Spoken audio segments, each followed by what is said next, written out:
Durante toda su vida, el rey Enrique VIII solo tuvo una obsesión que lo llevó a anular matrimonios, ejecutar a reinas y romper con la Iglesia de Roma, asegurar un heredero varón. Su incesante búsqueda terminó dejándole no uno, sino 3 hijos con derecho al trono: Eduardo, María e Isabel. 3 jóvenes que representaban religiones y futuros diametralmente opuestos. Cuando Enrique murió en 1547, el trono de Inglaterra no recibió un líder estable, sino una bomba de tiempo. En solo 11 años, Inglaterra pasaría por los 3, en un torbellino de caos religioso. Esta es la saga de los herederos de Enrique VIII. La dramática, y a menudo brutal, historia de cómo el hijo anhelado falló, la hija rechazada sembró el terror, y la hija ilegítima, contra todos los pronósticos, se convirtió en la reina más grande de Inglaterra. El primero en tomar la corona fue Eduardo, el hijo de la amada Jane Seymour. Subió al trono en 1547 a la tierna edad de 9 años. Eduardo era precoz, y más importante aún, un devoto protestante. Había sido educada con el propósito de romper con las tradiciones de su padre y consolidar la fe reformada en Inglaterra.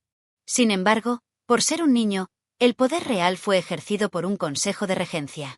Esto permitió a sus tíos, particularmente al duque de Somerset, impulsar la reforma protestante hasta límites extremos. Se abolieron las misas tradicionales, se ordenó que los servicios se hicieran en inglés y no en latín, y se destruyeron innumerables imágenes religiosas. Fue un cambio rápido y brutal que enfureció a la población católica, incluyendo a su media hermana, María. El drama actuó pronto. A los 15 años, el rey Eduardo se enfermó de tuberculosis. Sabiendo que iba a morir, su mayor temor era que su media hermana, la católica María, ascendiera al trono y deshiciera todo el trabajo de la reforma.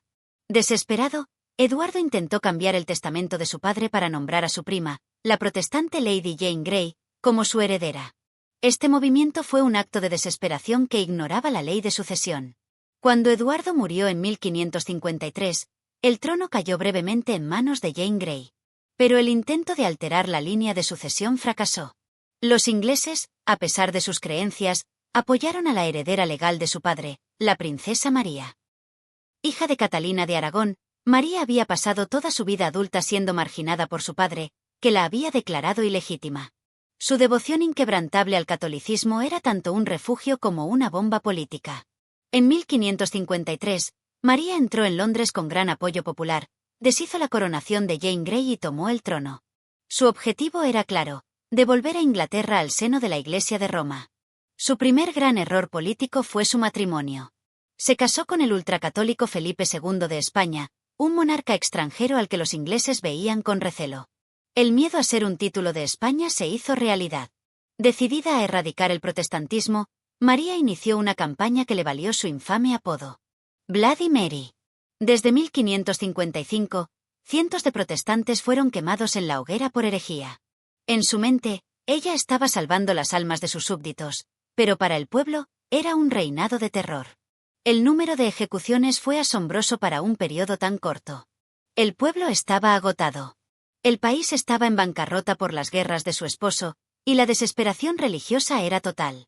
El destino final de María fue tan trágico como su vida. María murió enferma y sin el heredero que tanto había deseado. Había fallado en asegurar una sucesión católica. La siguiente en la línea era la hija de la despreciada Ana Bolena. Cuando Isabel subió al trono en 1558, el país estaba dividido y al borde de la guerra civil. La hija de Ana Bolena era la última carta. Isabel había crecido bajo el miedo constante. Había sido encarcelada por su hermana María en la Torre de Londres. Estas experiencias la moldearon en una estratega maestra, decidida a no cometer los errores de sus predecesores. Su primer y más grande logro fue el acuerdo religioso isabelino. Ella era protestante, pero aprendió de sus hermanos que la intolerancia destruye. Estableció la Iglesia de Inglaterra como protestante, pero mantuvo el ceremonial y las vestimentas católicas para no alinear a la gran masa de creyentes católicos en su contra. Fue un acto de genio político, mantener la fe protestante con la apariencia de la tradición. La famosa reina virgen usó su soltería como la herramienta política definitiva. Al negarse a casarse, mantuvo a todos los príncipes europeos y a su propia corte, adivinando. Nunca tuvo que comprometer el poder de Inglaterra por un marido. Su astucia y estabilidad sentaron las bases para lo que se conoce como la era isabelina, la Edad de Oro de Inglaterra. El comercio prosperó, se establecieron las primeras bases del Imperio Británico y la marina se fortaleció. El mayor progreso cultural de esta época fue el teatro y la literatura. Con la reina como mecenas, figuras como William Shakespeare y Christopher Marlowe pudieron florecer. El teatro se convirtió en el entretenimiento popular, financiado por el éxito comercial. La victoria más memorable de su reinado fue la derrota de la invencible Armada Española en 1588. Este triunfo no solo salvó a Inglaterra de ser invadida por Felipe II, sino que consagró a Isabel como la defensora suprema de la nación. Al final de su largo y exitoso reinado, Isabel no tuvo hijos. Pero, al morir, resolvió el último problema de su dinastía. La ley de sucesión dictaba que, sin descendientes directos, el trono pasaría a la línea de su tía, la hermana de Enrique VIII.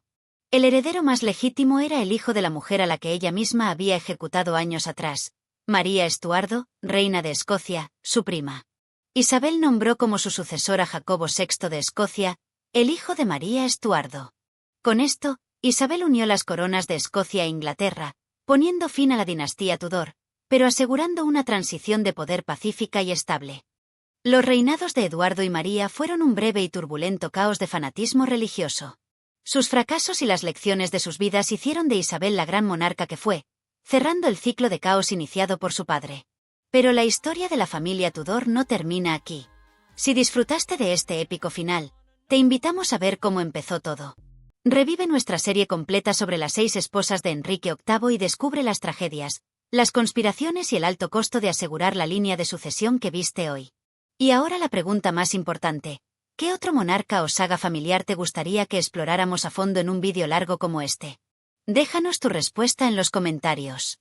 Y no olvides suscribirte a Cuéntame un dato para más historia épica.